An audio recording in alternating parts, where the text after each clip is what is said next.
An hour later they were on the road. He pushed the cart and both he and the boy carried knapsacks. In the knapsacks were essential things, in case they had to abandon the cart and make a run for it. Clamped to the handle of the cart was a chrome motorcycle mirror that he used to watch the road behind them.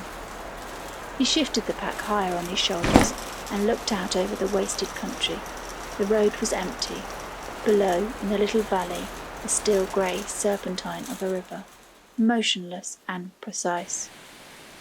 Along the shore a burden of dead weeds. "Are you okay?" he said. The boy nodded. Then he set out along the blacktop in the gun-metal light, shuffling through the ash. Each the other world entire. They crossed the river by an old concrete bridge, and a few miles on they came upon a roadside gas station. They stood in the road and studied it.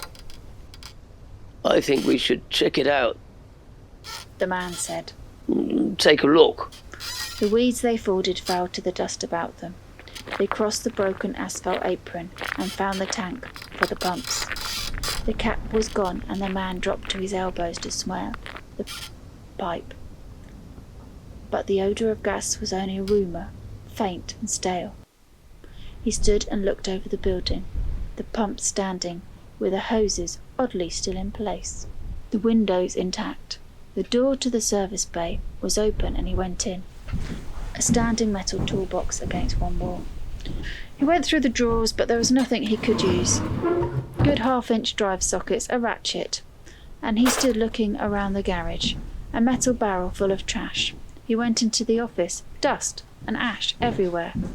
The boy stood in the door, a metal desk, a cash register, some old automotive manuals, swollen and sodden. The linoleum was stained and curling from the leaking roof. He crossed to the desk and stood there. Then he picked up the phone and dialed the number of his father's house in that long ago. The boy watched him. "What are you doing?"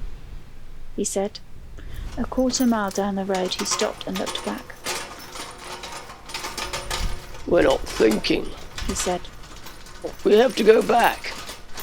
He pushed the cart off the road and tilted it over to where it could not be seen, and they left their packs and went back to the station. In the service bay he dragged out the steel trash drum and tripped it over and poured out all the corked plastic oil bottles.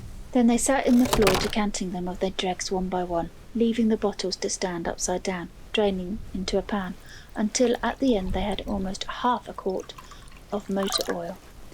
He screwed down the plastic cap and wiped the bottle off with a rag and hefted it in his hand. Oil for their little slut lamp to light, the long grey dusts, the long grey dawns. "You can read me a story," the boy said. "Can't you, Papa?" "Well, yes, I can."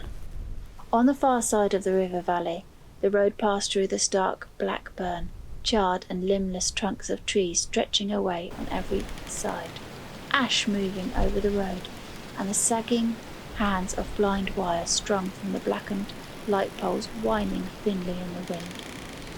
A burned house in the clearing, and beyond that a reach of meadowlands stark and grey, and a raw red mud bank where roadworks lay abandoned. Farther along were billboards advertising motels, everything as it once had been, save faded and weathered. At the top of the hill they stood in the cold and the wind, getting their breath. He looked at the boy. "I'm all right," the boy said.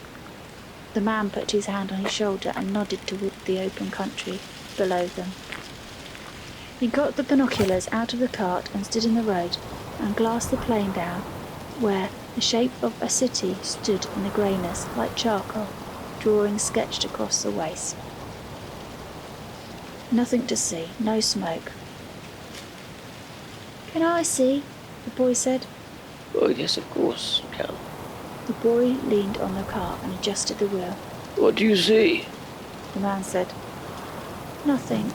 He lowered the glasses. "It's raining," "Yes, the man said. I know."